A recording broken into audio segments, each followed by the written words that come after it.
What's up, everybody? It's your boy Steve with the Blacks, STEVEE, the Black. I'm back, and I'm here to give you my Summerslam 2020 review. It's very poetic considering that I just watched SummerSlam 1998.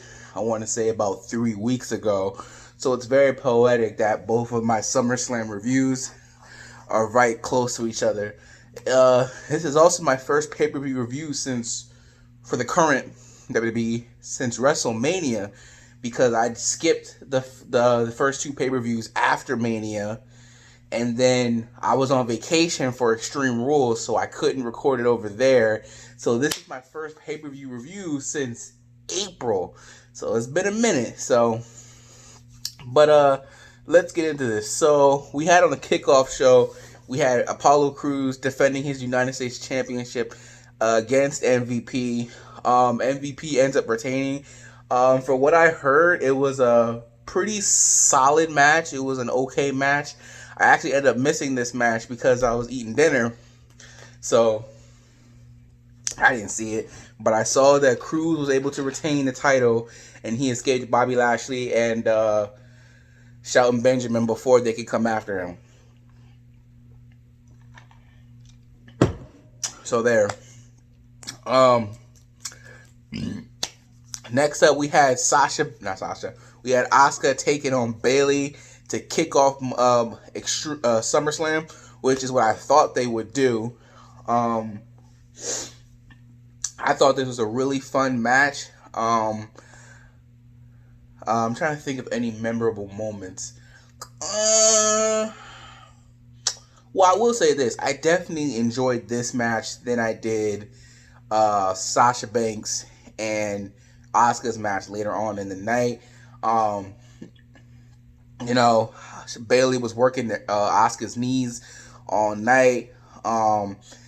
It got to a point in the match where Sasha Banks sacrificed herself so that Bayley could retain her title. You know, where Asuka does that butt bump that she does, where she knocked Sasha off the ring post, allowing Bayley to get a roll-up win and retain her title, basically sacrificing herself. And it got me a little bit worried because I'm like, God, I hope Asuka doesn't lose to the Raw, doesn't lose her match against Sasha either, because that would suck. But we'll get into that a little bit later. I'll give the match 3.5 out of 5 stars. I thought it was pretty good and a pretty good way to open up the show. Next up, we had the Street Profits taking on Andrade and Angel Garza for the Raw Tag Teams Championships. Kevin Owens was on commentary, so that was a little bit different. Added a little bit extra excitement to the match. It was pretty standard match, nothing really special. They were beating down on Montez Ford for a little bit. I was shocked that they didn't show Bianca Belair there to keep Zelina at bay, but I guess, she's doing her own thing, but she's been involved in the story also, so it doesn't really make any sense. But anyway, what was I gonna say? So that happened. The match ends when Garza, I believe he got like a super kick or something like that on Montez Ford, which he fell back and he ran into Zelina Vega, who fell off the ring post. So Andrade goes to check on her, and when Garza goes to make a tag, Andrade's not there because he's checking on Zelina. And when that happens, that's when Montez Ford comes in. Angelo Dawkins comes in. He hits his move. Ford flies off the top rope. And the Street Profits are able to retain the Raw Tag Team Championships. Again, I thought it was a pretty standard match. Nothing too special really stood out. There's probably going to be a rematch next week at Payback, so look out for that. So I'm going to have to give this match, I'll give it a 2.5 out of 5. Again, nothing special. It wasn't a bad match. It just wasn't nothing. It wasn't SummerSlam worthy, is what I'm trying to say. But like I said, I can see this match happening again next week when we have Payback. Let's see what's up next. Next we had Sonya Deville taking on Mandy Rose, and a loser leaves WWE match. Again, match wasn't terrible. I'd probably end up giving it a 2 out of 5. It got a little bit sloppy at times. Like Mandy Rose, which kept trying to pick up the table, but she couldn't do it. It was funny. And then she kept sliding the chairs across the table, and Sonya was just dodging it. It was funny. It got a little bit sloppy at times, but again, like I said, it was nothing. It wasn't terrible or anything like that. I wasn't bored. Anything like I'm trying to say. Let's see. All match, Mandy was trying to hit like this bicycle knee hit on Sonya, and she finally hits her with it. Then she hits her with like a spike. I don't want to say spike pile driver, but like she hooked her arm. She had her up like this. So maybe it was like a hook power slam or something like that. I'm not sure. I'm not sure the name of her move is called. But she hits that. Then she hits a couple more high knees, and then she pins Sonya in the middle of the ring, and now Sonya's gone, But in reality, she's just taking some time off because, if you didn't hear, her house got broken into. Someone tried to, I think, kill Mandy and kidnap Sonya. So it was, I'm sure, a very dramatic and scary experience, and she just needs time off. But she still came in. She worked this match, so that's good for her. But I hope she does what she needs to do to recover, and hopefully we'll see her back because, like I said, ever since she turned heel, she's been fantastic on SmackDown. So definitely gonna miss her for the time being. What happened next? I believe we had Dominic versus Rey Mysterio versus Seth Rollins, which is my favorite match of the night. This match was great. Dominic looked great. Before the match, he tells Rey, he's like, "Hey, Dad, look, I don't want you interfering. I know I'm your son and you want to protect me, but this is my fight. I gotta do this, please." So Rey was like, "All right, man, no promises, but I'll try." So he's like, "All right, cool." So he goes out. He keeps his jacket on. I think it was a jacket because I had a hoodie on it. I'm thinking, why didn't he take his hoodie off? He wrestled with it on the whole time. But he and Seth, they had a very good match. I don't think there was any better opponent for Dominic to have for his first match other than Seth Rollins, because obviously we all know he's a great worker. He can be a little unsafe at times, but not on purpose. But Dominic looks really, really good in this match. Can't really say a bad thing about it. If there's one thing he needs to work on, that's 619. Maybe it's just because Rey was smaller than him, and when he hits that 619, it looks beautiful, because even when Cesaro does it, and we know he's a phenomenal athlete, it doesn't look right. So maybe it's just because that move's just not really for taller people, because Rey does it looks really, really smooth, and when Dominic or Cesaro does it, it doesn't look all that smooth at all. So but as we all know, Dominic made his pay-per-view debut back in 2005 when it was Eddie and Rey fighting for who's Dominic's father, custody over Dominic. But this match was great. My favorite match of the night. I'm gonna have to give it 4 out of 5 stars. Really, really enjoyed it. I was listening to somebody after the pay-per-view was over, and I like the suggestion that they said, which, given that we have a pay-per-view next week again, Payback, we might see a tag team match between Rey and, if he's cleared to go, I don't know, maybe Aleister Black, because he's gonna be on the KO show.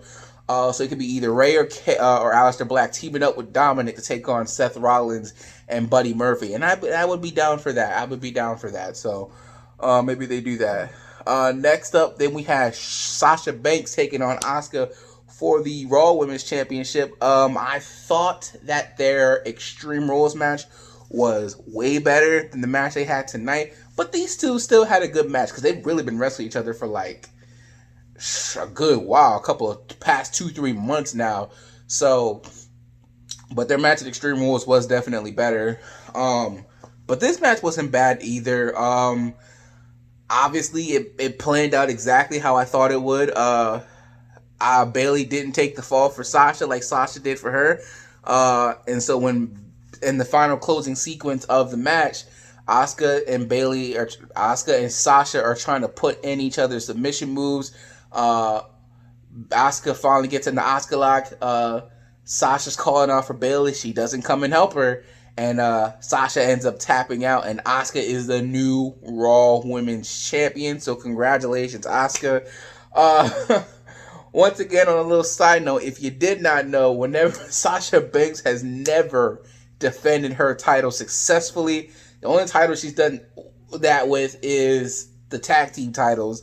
But other than that, I'm talking about like the Raw or SmackDown one, she's never defended that successfully at all. So that's pretty awful. And the title had to go back to Asuka because Banks is on SmackDown. So it had to go back to Asuka. They were in a tight position, but they're building towards Bayley and Sasha anyway. So it is what it is. But then next after that, we had Drew McIntyre taking on Randy Orton for the WWE Championship. I was shocked because I'm thinking, okay, if they're doing this, that must mean something special is going on for the Fiend and Braun Strowman. The match, I gave it... for the Dominic match, I gave it 4 out of 5. Yeah, for the Banks match, I gave this a 3.5 out of 5 or a 3 out of 5. Yeah, so now we're talking about Randy Orton and Drew McIntyre. Okay, all right, cool. Because I forgot to give my rating for those two matches. Randy Orton, Drew. I'm gonna give this another 3.5 out of 5 stars. I thought the match started off pretty slow, but maybe they did it on purpose because it didn't feel like they were giving it their all. Especially the way with the match ended up being, and they ended up with a roll up or a backslide pin and not a RKO or a Claymore, so you know there's still more to come. I was shocked the way it ended, but that lets you know that there's still more coming. Unlike last year when Kofi, I think it was like a double disqualification or disqualification, something like that. And the year before that with AJ Styles and Samoa Joe, you could have just won with a backslide. That keeps both guys safe and continues the story. But no, had to be a disqualification. But that's me rambling. The match was good. Randy Orton ended up costing himself the match, though, when he could have hit the RKO, but decided to go for the punt instead. Drew was able to counter it. I think he hit the Future Shock DDT. Randy kicked out. Then he was going to go for the Claymore. Randy dodges that, tries to hit the RKO, and then heads the backslide for the carry. Randy Orton immediately rolls out, and he's like, has this shocked look on his face, like, oh my God, I screwed up. I can't believe I lost. But obviously, like I said, you can tell that this feud is not over yet. And I'm excited to see what they pull out next. Then finally, we got the main event. The Fiend Bray Wyatt taking on Braun Strowman for the Universal title. This match, for some reason, I thought it was a last man standing match, but it turns out it was a false count anywhere. This match felt kind of sloppy. Like, it felt all over the place. It felt like Braun and Bray never really connected. Like, they never really gelled. I don't know what was wrong, because I thought their Money in the Bank match was pretty good, but this one, it just never gelled. I don't know why. They ended up fighting on the outside. They fighting in the gorilla position. They come back out fighting on the stage a little bit.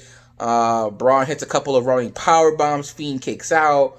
So then Roman, Braun, I'll get into that. I just spoiled it. But Braun goes out. He gets a box cutter. He cuts up the ring to reveal the wooden part. I guess he's gonna try a running power bomb on the wood.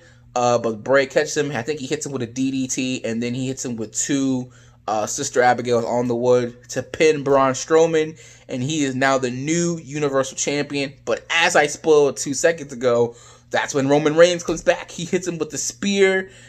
Oh man, Roman Reigns is back, and he's more aggressive. I don't know if he's a heel. I don't know if he's a face. Maybe he's a tweener. I don't know. Based on his shirt that says "Wreck everybody and leave." So he spears the heck out of the Fiend. Then he beats down Strowman with the chair. He's like, "You ain't no monster. I made you." And then he says to the Fiend, "You're nothing. You're just a freak in a mask. Oh, there's nothing special about you." Then he hits the Fiend with another spear, and he's like, "This is my show, my yard, blah blah blah." And picks up the title, and that's how the show ends. The whole time, though, that he's doing this, two things pop into my mind. Number one, I'm thinking, man, how is the Fiend down? Like the match wasn't even that grueling of a match, and the Fiend like is supposed to be like impervious to pain. So why is he down? Unless he was like shocked that Roman just came out of nowhere, right? So that doesn't make any sense. But okay. And then this, because even remember when he had that beatdown from Seth Rollins and he stood back up, even when he lost to Goldberg, he stood right back up immediately. Like, it wasn't like he was laying there on the ground. Like, no, you remember that scene where Goldberg was on the rope with the belt celebrating and the Fiend was just standing there looking at him and then just vanished. So, again, why is he laying on the ground now? But fine. The second thought is, well, where's Otis? There's your perfect opportunity. He came out earlier in the night with the Money in the Bank briefcase. I'm thinking, well, where is Otis? Why isn't he coming out here to cash in the Money in the Bank? He can cash it on the Fiend, who's down and out. You're not gonna have a better chance to pin the Fiend than right now. And I'm thinking, wow, he just wasted an opportunity. I'm like, what's going on? What's going on? So you had a wasted opportunity, two wasted opportunities there. But so it was a very weird way to end the show. Lots of questions. But at the end of the day, I still think SummerSlam was a pretty good show.